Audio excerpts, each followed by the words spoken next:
So we're in the midst of immensely challenging times.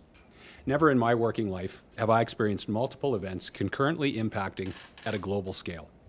I'm referring, of course, to the COVID-19 pandemic and the protests and conversations and debates about racism and police brutality. Although the events that started the pain and the protests are heartbreaking, the conversations that are occurring since that time are actually a really good thing. CPS respects and will continue to support the right to assembly and to peaceful protest. We are pleased that so many people in our city are ensuring that they're getting their voices heard on these important issues, and more importantly, I want to reassure the community that your police service is listening. Modern-day policing is built on the foundational principles of Sir Robert Peel, which state, among other things, that the ability of the police to perform their duties depends on having the support of the community. The police are the public, and the public are the police. We serve the community, and in Calgary, this is something police officers proudly do with and for the community, and not to it. Our officers joined CPS not because they thought the job would be an easy one, but because they wanted to have a positive impact in their communities. They wanted to make a difference by standing up for what's right, by protecting the vulnerable, and responding to assist those in need. They began their careers with an oath, swearing their allegiance to the public we serve. They've not forgotten the promise that they've made.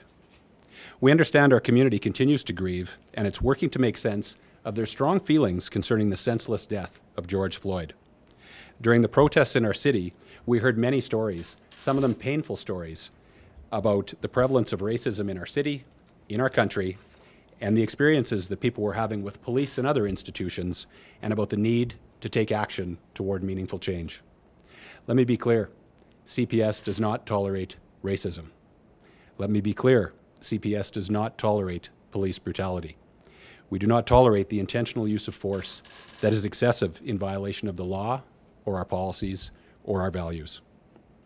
We have already begun to engage directly with our employees, our community, and our partners.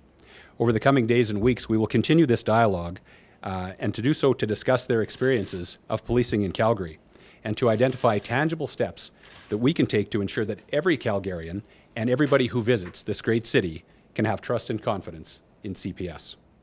Every member of the CPS understands the importance of building trusting relationships with all Calgarians, and that every interaction we have, and in a city this size, we have hundreds of thousands of interactions. But every one of them is an opportunity to either build trust up or tear it down. We are committed to enhancing the trust that we've built. All that being said, we fully acknowledge that we're not perfect. We are humans doing what can at times be a very difficult job. At times, we make mistakes. At times, we fall short of expectations. It's imperative that we confront situations where we fall short of the public's expectations or our own. We must learn and grow from these experiences. As your Chief of Police, I want to take this opportunity to state what I hope would be fairly obvious. I'm extremely proud of the work of the members of the Calgary Police Service. They work very hard to serve this community with respect and compassion. They have earned and deserve the trust of our community. As a community, we put them in some very challenging and dynamic situations, some of the most challenging imaginable. This has unquestionably been the case in the last number of months. Between COVID-19 and the recent protests, I know they have been challenged and that these times have been difficult times. I also know from speaking directly to members of our service, some of whom themselves are members of the diverse communities, that our people have been significantly impacted by the events in the U.S., as well as the reaction here in Calgary and around the globe. If this is you, I just want you to know that we acknowledge these impacts and that we are here for you too. I'll finish by saying once more, I can assure you that we're listening attentively to the conversations about racism, about use of force, and about police reform, and we welcome these conversations.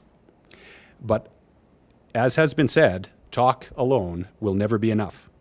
I commit to continuing to support our community, our employees and officers, as we work together to improve the way in which racialized communities and all communities experience policing here in our city.